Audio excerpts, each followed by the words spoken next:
Welcome to Grow and Go with me, M. Tyler. This is the space where we have real, encouraging conversations, sometimes with inspiring guests, and sometimes just you and me, designed to help you keep growing in your faith and going forward in your walk with God. So let's get started. Okay, in today's episode of the Grow and Go podcast, I'm excited to have Koreen Liew-Young with us. Corrine is a 42-year-old mum and graphic designer who's had the amazing opportunity to perform some stunts. Now, after living a more sheltered, risk-averse life due to managing various health challenges like eczema and allergies, she saw training in stunts as a chance to step outside her comfort zone. What an amazing way of stepping outside your comfort zone. Corrine, first of all, just want to say welcome to the podcast today. Thank you. Thank you for having me. It's so exciting. Corrine and I actually did initially meet on set. Well, not quite on a set, but on an audition to be on a set for a production a couple of years ago when I was living in New Zealand, and very quickly discovered that she was someone that was worth hanging out with.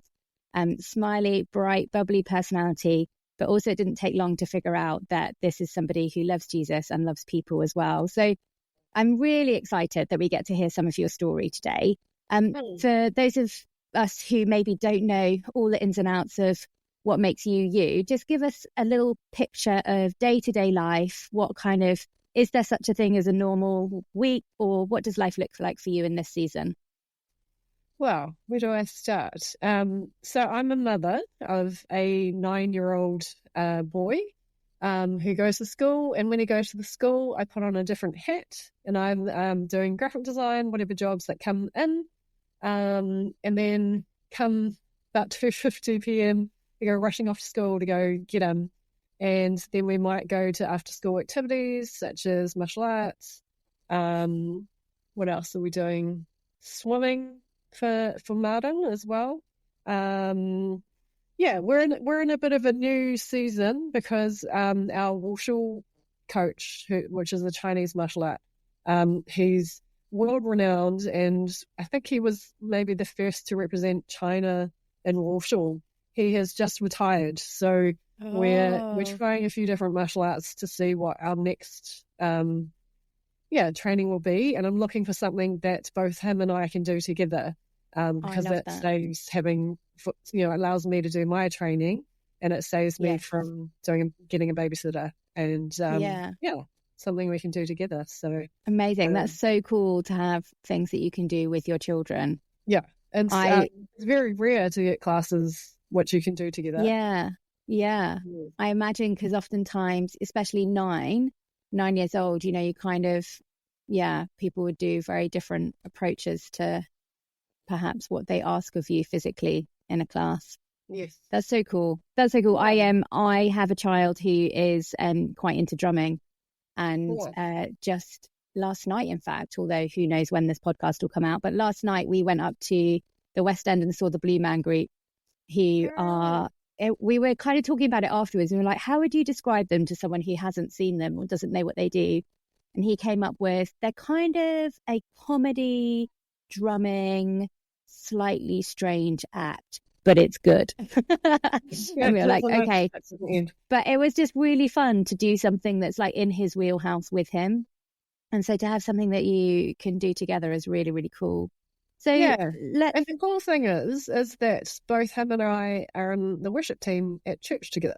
So we get I didn't know that. That's really cool. That's something that came up with COVID. Play an instrument or sing, or what does he do? He sings. I love that. We were pre-recording our worship songs because of COVID and everyone was locked down and at home. And one practice that I was recording, he popped his head in and he was like, "Honey, what are you doing?" Can I sing? And so I was like, you can come in the last chorus. And then when we started returning back to in-person services, he was like, can I be on the worship team? And I was like, I'll ask our worship leader. And so praise Jesus for a great worship leader who realized that if a child wants to use their gifts in church, that should be celebrated and released. Hooray! Yes. I love that. That's so cool. That's so cool. I love it when kids get to use their gifts not just in a kids service, not just kind of wheeled out as like a little trophy performance. And you're like, no, that's not teaching them that this is their church too right here, right now. Yes. that they get to be a part of the body as they are, not when they're a grown up. That's a whole topic of conversation for another time. Yes. So just tell us about your faith a little bit, Corrine. Like, how did you become a Christian? What was your journey to kind of living with Jesus now? Well, so I didn't grow up in a Christian family, but what I did find out was that my parents both went to church when they were younger. And this only came to light because when I was about 11 or 12, it's a little bit fuzzy now, but my mother got cancer. And all of a sudden we were going to church, and I was like, what is this? Okay. Okay. Yeah. And so we started going as a family. Yeah. My oldest brother had already gone to university at that point. So he came back for the holidays and was like, oh, everyone's going to church. It's weird. This is strange. Yeah. And so, yeah, we just started going as a family, and we saw Mum healed of cancer. Wow. Thank you, Jesus. The technology of how she was treated meant that she had complications later in life. But we got an extra 25 years with her. Wow. So not insignificant. Thankful for that. And I guess, I just said, this is what the family is doing, so I'll go along, but I didn't really buy in for myself. I think my childhood, as you mentioned before, I've had a lot of eczema, a lot of allergies, and so life was quite hard for me. Food-wise, allergic to lots of different foods. I was allergic to grass, so going out into nature was terrible. And if you live in New Zealand, like for people who don't know, that living in New Zealand, you don't want to be allergic to grass and the beach. That's where everybody spends all their time. From my skin really terribly. So even though they'd say, "Oh, go in the ocean and that'll help your eczema," I just pulled my eyes out all the time. Oh, you poor thing. Yeah. So and hay fever and everything's connected. So I was very risk averse, as you said, and I didn't like to try anything new because I didn't know what the reaction would be, pretty much. And so when I was in high school, so we'd be going to church as a family, and then when I was about 16, I had a major reaction. So I had rashes break out all over my body. The back of my neck was raw. I had my hands bandaged. And I took time off school, and my face was really puffy. I looked very different, and I just was miserable. And my mum had been taking me to lots of alternative therapies all my life because you start off with all the steroids. She wanted to treat the root of it, I guess. Yeah, not just not just a topical ointment. Yeah, not what's on the outside, but what's causing it. Yeah. Yeah. And so one day at church, I was kind of contemplating, is this what life is like? Because I don't really want to do life if life is like this. And then my mum asked me, can we take you up the front for prayer? And I thought, you know what, if God's real, I'm willing to give it a go, because anything's going to be better than this. And so she took me up the front for prayer, and I just remember after being prayed for, this vision of being bathed in this golden light, which really left an impression on me, and a sense of peace that, like, oh God, there is something out there. Something's going on. Yeah. And because I was very risk averse, I didn't really open up my heart. It's taken me, it feels like a lifetime to really trust God and let God love me completely, because I think I grew up with a very low self-worth level of myself. I don't know how you said, a very I looked in the mirror and I thought I was ugly, and I hated the way that my skin looked, And even though I was a high achiever at school, I think I hid in those achievements and not really addressing how I viewed myself. And it still took me a little while to really let God in. I was like, okay, God, I'll test you out. I'll see how things go. So at university, I got to a point where it became obvious that I hadn't really given God a good enough go. And so I said, okay, I need to, change my circle of friends. I need to start attending a church regularly and planting myself. I got baptized. And I was like, okay, I really have some issues that I need to deal with, and I need your help, God, because this is not working. Yeah. And so, I started reading all these books by Christian authors. I started putting Bible verses up on the wall and writing them out, because I knew that if I couldn't say them to myself, maybe if I wrote it down and saw it, then I'd start believing in it. So that's such a good idea. And started reading it out aloud, and letting that sink in, even though it didn't feel like it was genuine or that I believed it. And so I guess, that's how I came to faith in a roundabout way. And ever since then, it's been a journey, because I moved from Wellington to Auckland for a job, and then I found myself at what's now called Life. It was called CLC prior to that.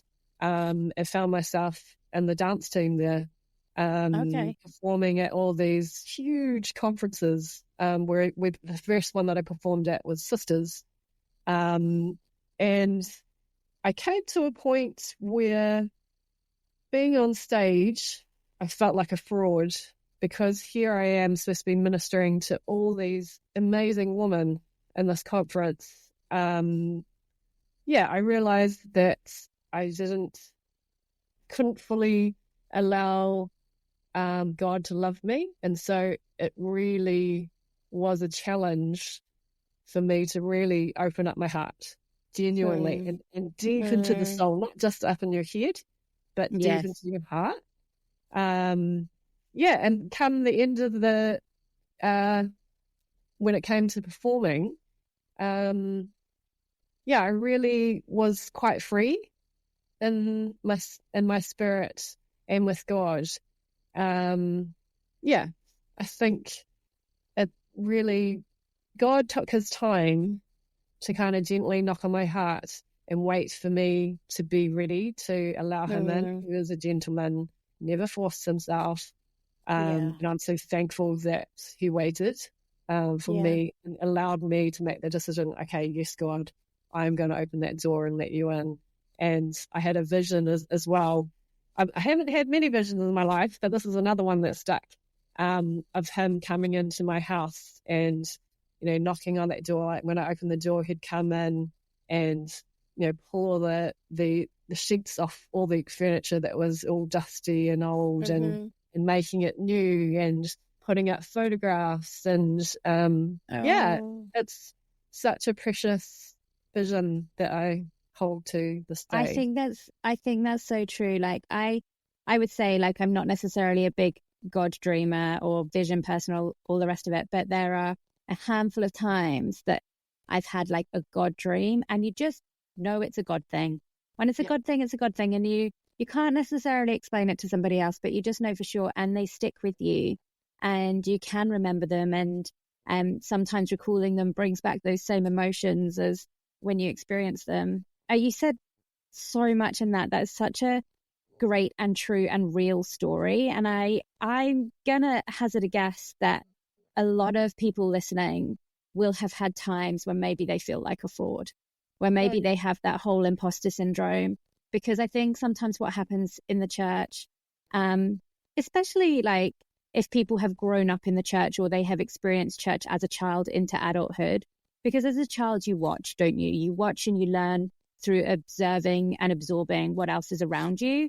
And so you might perceive someone else to have like this amazing relationship with God where they hear from him all the time, or they really love him and they use this language, and it kind of feels a little out of reach. And before you know it, you're living a life of faith, but you have that head and heart disconnect where you know all the answers and you know what, like, you think you're supposed to feel, but maybe you don't always feel it, or maybe you can't quite connect to the heart part of it. I don't think that's an isolated experience. I was reading just today, there's kind of somebody that I know who is an ordained minister in the Church of England, has been for decades, doing the most incredible work with the homeless, just a real salt and light kind of Christian, you know, like living it out, like walking the walk, not just talking the talk. And he posted a post basically saying, I doubt, I struggle with my faith. Not always, but sometimes, and sometimes it's really hard. And it was a really well written post, but he touched on this idea of the left brain and the right brain, and how, you know, we have one half of our brains are trying to be like logical and have logic and reason for everything. And the other half is the half that can kind of maybe connect to the faith, where maybe we can't always explain it and we can't always make sense of what God is up to, or what faith means or looks like. But he talked about this waiting as well. Like you're saying, like God allowed you to open the door in your own time and to get to that point where you were ready to say, okay, yeah, come in. I'm ready to do this with you. I'm ready to do life together. I'm ready to make a home together. I love that image. And he talked about, like, in those moments of doubt, in those moments of kind of emptiness or darkness or confusion, invariably in the waiting, like faith rises again. And it's not because God's gone away. God's been there the whole time. It's just that faith has needed to kind of find space to bubble up to the surface. Like, that's so powerful. As somebody who was risk averse, I can relate in a similar way. I realized probably mid-20s to late 20s that I had only ever done jobs that I knew I would succeed at. So I had never like gone for a job or a role or a responsibility that was like a little bit out of reach. I would always aim for like number 2 or, you know, admin, because I'm an admin wired brain and like that comes easy to me, or whatever it might be, on the basis that I would absolutely kill it. And so I would have great worth because I would be getting all the gold stars and doing really, really well. And so although it might not have looked the same in terms of taking risk and fear, I definitely think there was an element of going through a journey of learning to quit what fears I had, and assess, like, what am I truly believing about myself? What am I truly believing about my setup and my situation that is holding me back and limiting me from stepping forward into new things? So you've touched on this as well, that like stunts and training for stunts and kind of getting outside of your comfort zone was all part of that. Tell us how you ended up starting training for stunts. Like, that's quite left field. It's quite unusual hobby / you know, side hustle / future career. Like, how has that come about? And actually, yeah, after becoming a mother, I've had a lot of people say to me, wow, you're getting into that now that you're a mother. I would be thinking the opposite. Like, I've got a kid, I've got to look after myself. Yeah, it is kind of backward. I think I was in between jobs as a graphic designer, and I was looking for just something fun to do that brought on a little bit of income. And I thought, background extras, that'd be fun. That's no pressure. You know, just walk to the background. Just be a tree. Yeah. But it came out that they're looking for people for Avatar. The blue people, not the Earth, Wind, Fire elements, Avatar, that was filming in New Zealand. And the call out was for people that did stunts. However, we were never going to be able to do stunts. It was just for people, extras that were going to be in the same scene as all the stunt people. Right. So, we went through maybe 3 auditions, in which we had to do things like fall to grounds and that, all in front of the stunt coordinators, which I've never done anything in my entire life. I mean, I danced for 10 years when I was younger, and I was like, oh, this is new. Throwing my body around in a totally new way, like fall on the floor, do it.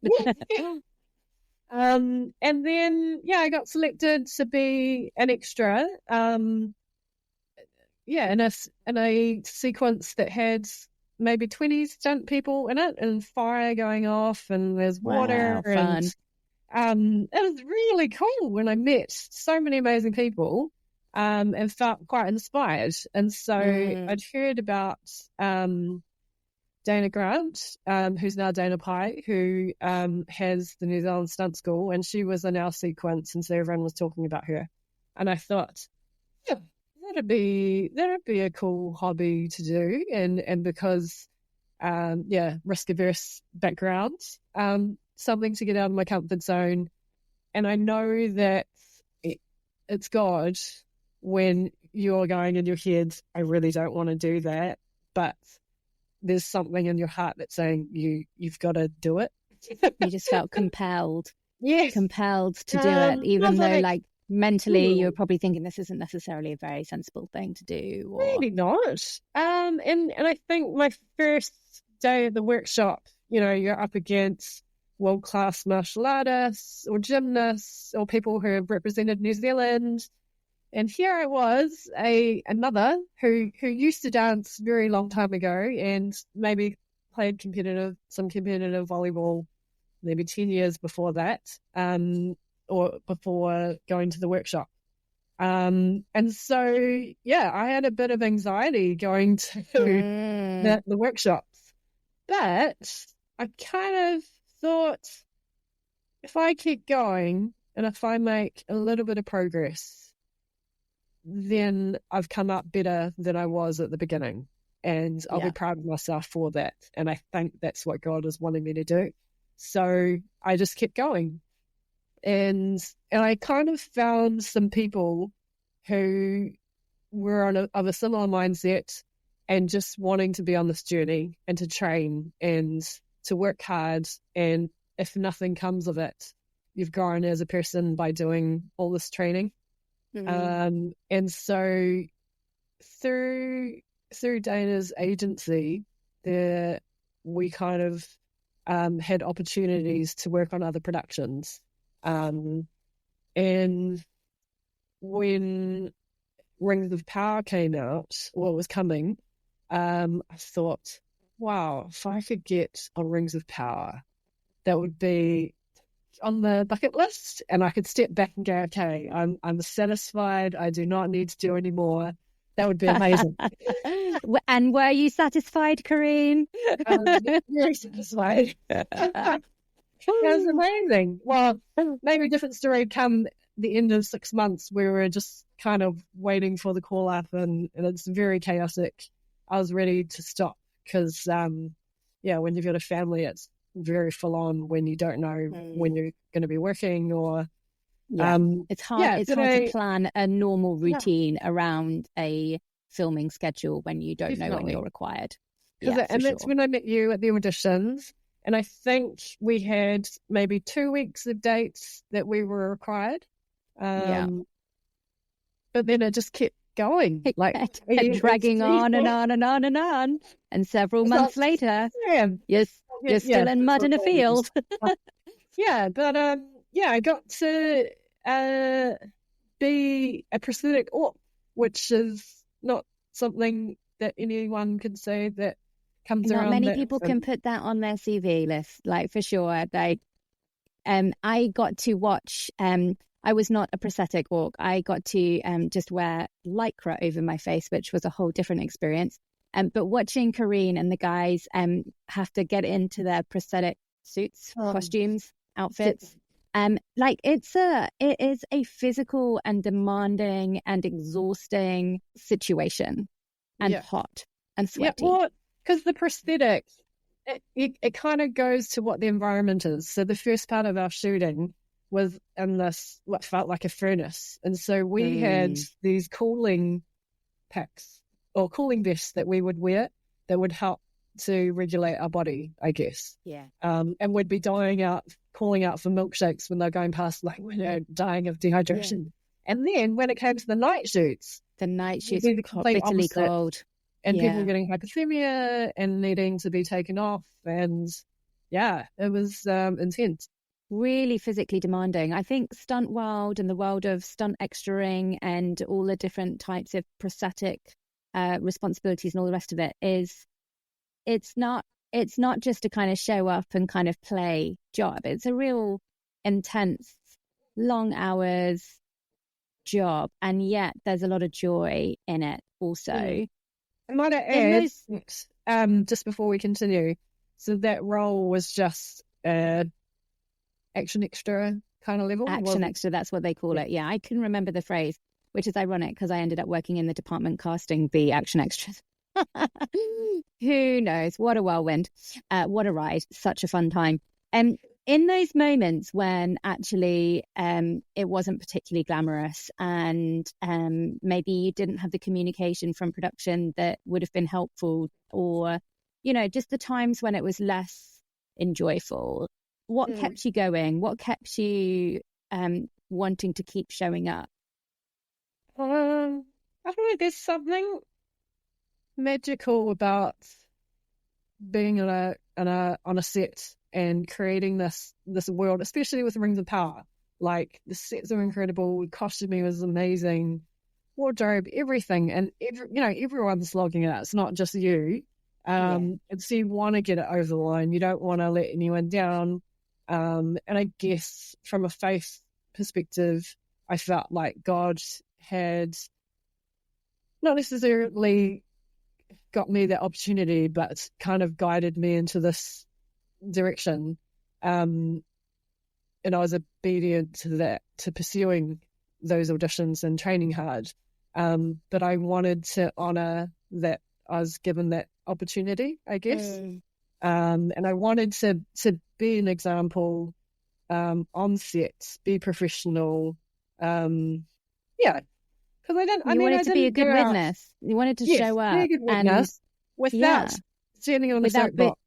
Absolutely, without needing to say, by the way, everybody, I'm a Christian and I love Jesus. Not necessary. Actually, just like you say, being on time, thanking people, being grateful when the people who are preparing your food have done that, even if it's late, or even if it's, got something that you're allergic to in it and you have to send it back, or just being like Jesus around other people to the best of our ability, equipped and empowered by his Spirit, speaks volumes without sometimes having to use our words. And I found, also as a Christian on set, that I had some of the best faith conversations with people, not because I was saying, by the way, I'm a Christian and I'm married to a pastor, don't you know? Let's talk about Jesus. But just other people would ask questions because they notice that you're not swearing, or you're not kind of joining in with particular banter or whatever it might be. And there's a beautiful community and family that gets created on set, with everybody kind of banding in together. Like you say, if it's a night shoot, everyone's there at night, everyone's cold, everyone's tired, everyone bands together. And I think not everyone listening is going to be in the world of TV and film and shooting and sets and all that, but you have been positioned somewhere where God can use you just by being you. You have been positioned, whether it's in an office cubicle next to somebody, whether it is in the supermarket line, whether it is in the school playground, whatever it might be. If you love Jesus, you are carrying his presence with you where you go. And what a privilege to know that you might be a seed that gets planted in that person's life that's going to point them towards God at a future date. So Rings of Power was this great opportunity, and that ended up being a lot longer timeline than perhaps initially anticipated. Where did things go from there in terms of the training and did the desire kind of, was it satiated, like, tick, I've done that now, I don't need to kind of pursue this anymore? Or what was beyond that? Because we went around through another set of auditions, and And then I think, there was a small group of us that got to go through and come to stunt rehearsals, which I was like, whoa, this is a huge opportunity. And I ended up just, like taking coffee orders for the stunt performers, the stunt coordinator, because I thought if there's any way that I can serve, I just want to be here and soak up as much as I can. I love that. Which is a huge opportunity, meeting lots of different people. And I think from there, I was like, oh, maybe this is a thing, and maybe I could, if I booked a stunt performing role, then that would be tick on the list, and then I could be satisfied. Yeah, and I kind of didn't believe. I don't have the belief that I think some other people do when they back themselves. Like, you get in all industries, you get some people that are very extroverted and are very confident. And I think I was just going, wow, I'm just really happy to be here because I'm a mum and I've got really cool work stories. Even if I'm just an ex-lecturer. And I'm getting to hang out with, see stunt rehearsals and see all the behind the scenes stuff. Okay, well, let's see what happens. And I think it was just the same year.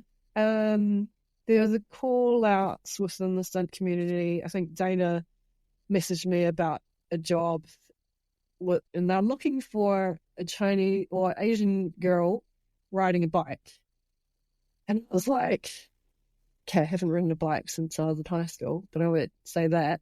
Like, I can ride a bike.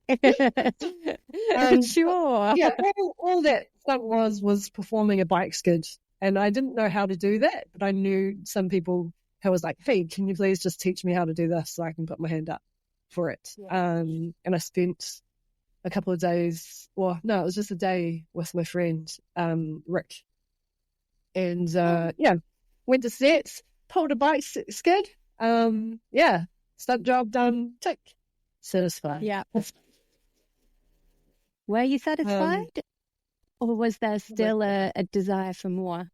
Hang on, I think I'm getting my jobs confused. Was that the first job? Oh, no. Okay, wind back. So the first stunt job that I got was for a driver double, and I had huge anxiety and imposter syndrome because I had not booked a stunt job before this. This was my first job. I was incredibly stressed that I'd stuff it up. I didn't feel like I was a stunt performer, but, they needed an Asian girl, which I fit the bill, obviously, to just drive a car off. And it was a manual, I think it was manual, left-hand side drive. And I was not confident in that at all. But then came along the bike skid job, which again, I was like, I'll get my friend Rick to teach me. Let's just go with it. And then after that, shortly after, I got onto Creamery, doubling one of the lead actresses on that. Also on a bike. So there's a thing going. When you were kind of particularly that first job that you booked, and you were going to have to drive this car and perform this stunt, how did you overcome those thoughts of imposter syndrome and not having the confidence and the fear of getting it wrong or letting people down? Like, how did you push through and still show up? I don't know that I did convincingly, to be honest. But you did show up, right? You went to the job. I did the role, and then I went home going, did I do good? I have no idea. And I think that's the hard thing, because often when you don't get any feedback, you did all right. It's only when you do bad that you kind of get feedback, right? Right. And so I think there's this being in your head and going, could someone else have done a better job? What way could I have done it better? And it was really eating me up. And I think, you just got to come back to God and go, well, if I stuffed it up, at the end of the day, I've still got the opportunity and I'm thankful for it. I've still had this incredible journey as a mother in my 40s, doing all this cool stuff. I always said that would be the tick on the bucket list, and then I'd relax. So if it did, that's fine, because I know that God is with me anyway. So I just had to, I was still eating myself up on the inside, going, overthinking everything and stressing. Yeah. It's like, okay, you have to just give it to God and let it be, because you can't worry about what you can't change, right? It's 100%. 100%. And I think so often we hold ourselves back from experiencing new opportunities or stepping outside of our comfort zone to do something that maybe we've always wanted to do, because of these fears of like, what if I get it wrong? Or what if I let people down? Or what if I say something or offend somebody? Or what if? And for the most part, the good news and the bad news is that you will sometimes fail. Like, we all will fail at things sometimes. We will all let people down, hopefully unintentionally. We will make mistakes and we will get things wrong. But when we know that those things will happen, then we can kind of emotionally prepare for that and go, but what is still true, like you're saying, is we're still loved by God. He still has purposes for us. Good things can still happen. We can still get back up and try again. We can say sorry if we've hurt somebody and ask for forgiveness. We can, it doesn't need to be the end of the world. We will still be breathing. We will still, be doing life out the other side. And I think sometimes when we do push ourselves to take that step outside our comfort zone in faith, that we can then sort of say, okay, God, thank you, first of all, for the opportunity to grow, the opportunity to not stay stagnant. And I think, this is grow and go. Like, we're not ever going to grow if we only want to be comfortable. We're not going to grow in our faith and our trust and our reliance on God if we never do anything that requires us to have faith or trust him. And in the same way that, you're kind of risk averse and you've started pursuing all these different roles and jobs and responsibilities in the stunt world has stretched you and grown you. What are the things that maybe you feel like you have grown most in, either in your understanding of who God is or in your understanding of who you are in him? I think before doing stunts, like I wasn't very good with change or not knowing what the plan was. And things in film can be very last minute, or you might only get your times like the night before. And then my husband's going, how can you not know when you're filming? Like, that's terrible. Like, and I was like, well, it's kind of how it works. My husband was exactly the same. Like, what do you mean they don't know? Surely they know. They must know. And I'm like, no, they don't, because they've got to wait and see what happens on that day, in that moment. Just pause. My dog wants to be out and okay. Free. That's okay. He's got a little bell on the back door to like ring it when he wants to go out, and he is still a puppy, so best to let him out. Otherwise, there might be accidents. Right. So back to what you think you've grown. So you were just saying before, and you can go back and start again if you want. Okay. So before getting into stunts, I wasn't very good at not having structure or not knowing what the plan was. I was a little bit on the anxious side of life. And I think definitely through the more jobs that I've booked, I've kind of learned to kind of let go a little bit, and let it be, and just, be calmer. And I think trusting in God a bit more. Like, I think through my journey, I've gone, really, God, is this where I'm meant to be? Like, still feel like a fraud. less so now. This is what I was feeling. But then I'd keep training, keep knocking off those little milestones. And it's definitely when you look back in retrospect, where you see how far you've come. And I always go, man, like, God, you knew the whole time, you were right with me. I gotta trust you more that you know what you're doing. Because I questioned it when I started. And I thought, I did go, I don't know if you got the right person, like to be in this industry. I think you're always gonna, I don't know if I'll ever feel like, yes, I can definitely trust everything to God and I'm fully at peace. I think we're always, maybe it's because we're human, but not to be sure or have doubts, or you always aim not to do that. But I think it gets a little easier. Like when I look back to my time in my 20s, and I go, yeah, you definitely were trying to do things in your own strength. I think now I look at life and I hold life plans that I have very loosely, because I know that at any point God could say, well, you need to come out of the industry and come over here. Or if you don't have health, that is a huge thing that I kind of reflect on, because and this is something that I didn't speak about before, when I was at university, had 2 anaphylactic shocks to egg, and so I guess 2 times in my life I could have died.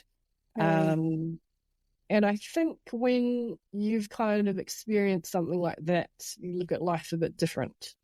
And I think at the time I was like, yeah, I'm ready to go to heaven. Let's go, God. Like, and I just had this feeling like, no, you've got more to do. You're not done yet. Yeah. Like, okay, sorry. Yeah, you respond to this insulin right now, or whatever it is. What is it in an EpiPen? Is it insulin? No, adrenaline. Adrenaline. Yeah, adrenaline. So your heart. Insulin's for the diabetics. Yeah. Adrenaline, so that your heart remembers it's supposed to still be doing a job for you. Yes, and it cleans everything up. Yeah. Wow, 2 times anaphylactic shock is scary stuff. Yeah, I think it's scarier for other people that can see you, because I think are you aware in the moment of what's happening? Kind of not. I remember there's an ambulance coming, and I remember them seeing me and going, oh, okay, we need to get some adrenaline into you before we head to the hospital. They were pretty calm, but I think my flatmates were freaking out a little bit. And I think, for me, again, I was just like, well, I know where I'm going, so I'm pretty sweet if I left now, like, which is not the right attitude to have, because you need to look after your life and be responsible. Well, yeah. And I don't think that's why you've gone into stunts, though. I don't think you're just like, well, throw caution to the wind, let's see what happens. Because I definitely don't do anything that I feel like my life is in danger. Otherwise I wouldn't do it. Like it wouldn't be like safe stunt practice. And you have a team around you, a stunt coordinator that has worked out and tested how the stunt is performed. So I was on a film at the end of last year doubling for 2 Chinese actresses, and it was a water-based film. And there's some breath holds and wire work. And I remember thinking, oh, can I do that? But never did I think my life was in danger. I just thought there was more of a, am I going to be able to perform it to what the stunt coordinator wants? For those who are not in the world of stunts, what is a breath hold? So it is literally holding your breath to perform an action I can't go into detail because the film still hasn't come out. No, that's fine. But like underwater, so you're like in water. Say, let's pretend it's not that film, and just say like it was a swimming pool, and it's like a high school movie, and somebody's in the swimming pool, and so a breath hold would be something where they're filming the stunt performer under the water, and they have to hold their breath for sort of how long might it have to be? Maybe 45. I think I did one 45 seconds. 30 to 45 seconds, roundabout. Yeah. So, yeah, I loved it. It's like, yeah. And so how would you train for that? I mean, I've seen little videos of some of your training for water and a few other things, and we'll just get onto that because I think it's fascinating for people who don't know what training would look like or is involved. But for underwater stunts, how would you go about doing training? What would that look like? Oh, so you do what's called dry breath holds. So that's not in the water. So that's just holding your breath out of the water. And you obviously train up, and then so that when you go into the water, you also are not moving and hold your breath. And you that's called a static breath hold. And then you might move to a dynamic breath hold, which is when you're moving under the water, holding your breath. So I was doing things like bear crawling with 2 kg weights along the bottom of the pool. And you can... So fun. Such a fun video. 2 meters down, you don't have to push yourself crazy. And obviously always working in pairs. One person watching, one person holding their breath, so that if there's an issue, then they can help each other out. They know what to look for. Yeah. And you just kind of build up your stamina. You build up your breath holds, and you kind of push yourself a little bit more when you feel like you get this gulping sensation at the back of your throat. And what you might think the natural reaction is, I need air, and kind of come up. But you can actually push through that gulping, and you can actually push further. I think I've done maybe a minute 20 for a dynamic breath hold when I was training. But obviously I was like training every week while I was filming that. That's so cool. I think I know who one of the producers is on that film. We won't talk any more about it, but that's quite fun. So random. The world of film and also the Christian world. Other than water training, tell us some other kind of fun training, stunty type things that you have done over the past couple of years while you've been exploring this world a bit more. So martial arts is a huge thing, like fight choreography. Dance. The dance background helps with being able to remember that choreography. But I didn't grow up with any martial arts. So I started 2.5 years ago. I started wushu, which is a Chinese martial art, and it's got lots of weapons, which is fun. And I wanted to do something to do with my Chinese heritage. So that will tie in really nicely, doing it with my son as well. And then what else? But every martial art is a little bit different, and you have to find something that obviously suits you. So, there's Taekwondo, which is great for kicks. There's Muay Thai, kickboxing. There's like BJJ, which is a lot of grappling. It's very diverse. And I guess stunts is very diverse. As soon as you say, I'm in stunts, which I don't normally say because everyone goes, so you can do like a backflip. And I'm like, actually, that's one thing you can't do. No, you can't do that. But I'm pretty sure you have been set on fire in training. So I did that through Dana's stunt school. That was cool. That's a pretty epic video, I have to say. You're on fire. And obviously you have a team around you for safety. Do not try this at home, boys and girls. This is professionals knowing what they're doing, training people, not just a group of mates getting together. Yes. And so they there's like a partial fire burn, which is just your hands. And as soon as I touched the fire, I was like, whoa, I don't feel anything. Wow. Amazing. Let's go whole body. You're like, Yeah. set me on fire. That's amazing. Yeah. That was cool. And I've also seen videos of you falling from very high places into foam pits, which terrifies me. Yeah,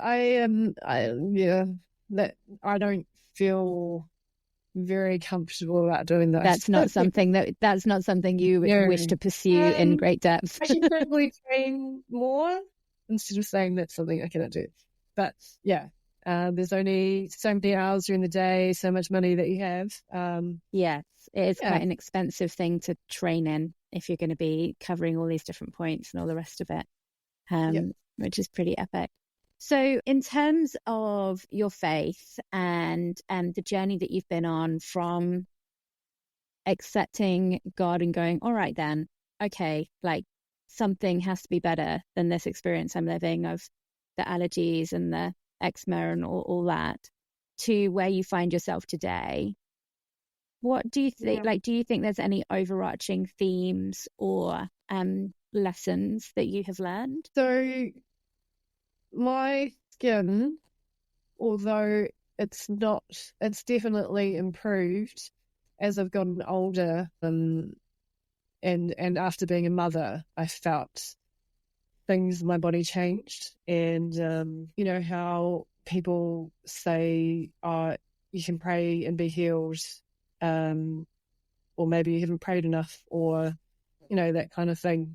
That is something that I always find uncomfortable, because I have not been healed. But I know that my relationship with God is extremely close because of the health issues that I've faced. And there's the verse, 1 Peter 5, verse 7, cast all your anxiety on him because he cares for you. Like, I've clung to that all my life. So good. Yeah. And I don't know if I will be healed. And maybe that's going to be the thorn in my side that is with me for life. And if other people are healed from their ailments, then that's fantastic. And I know that God can heal, whether it's his will for me to be healed. It wasn't his will for my mum to live on. There was quite a traumatic time in my life when she passed away. And I was really angry at God because I felt like he took her too soon. And then I had this feeling that he said that he took her home before that she had suffered. And then the sense of peace. What's that verse? And the sense of peace that... The peace that passes all understanding. Yes. Yeah. That's the thing as well that I've kind of clung to all my life as well. If I've got peace, then I know that God is in it, even if I'm not healed. Yeah. Yeah. And that's the biggest thing of all. I think that's so great. Like, even if the situation hasn't changed, even if the circumstance is still difficult, even if the healing hasn't come, peace is still available, and that intimacy with God is still accessible. Just before we wrap up, I feel like we could chat all the day long, especially because I haven't seen you in a really long time, and it's really nice to just touch base. But for those who maybe are afraid, maybe there's something in their life that they feeling risk averse about, it's feeling too much, overwhelming, and the fear has really like got them stuck.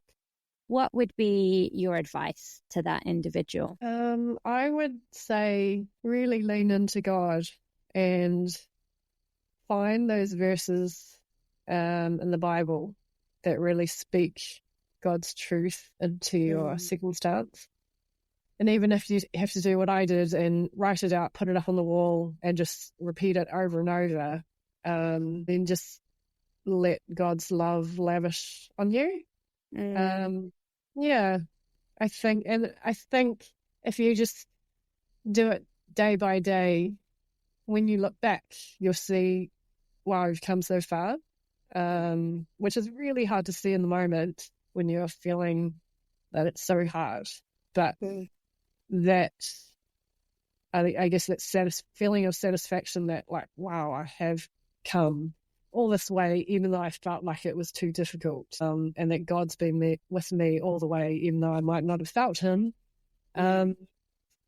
Yeah, just to keep going, keep leaning into God. Don't walk away from God, because he's still there.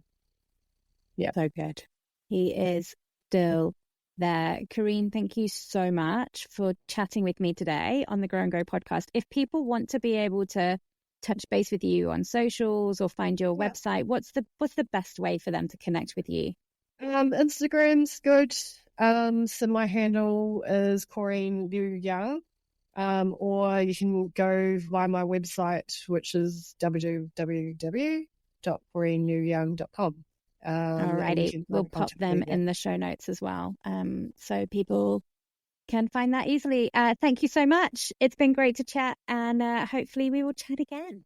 Yeah, all right, take care. Thanks for tuning in to Grow and Go. I would love to connect with you on Instagram. Find me at Hello M Tyler. That's Hello EMTYLER, and let me know what encouraged you today. If this episode blessed you, please take a moment to share it with a friend or leave a quick review. These things really do help others discover the podcast. But until next time, keep growing and going.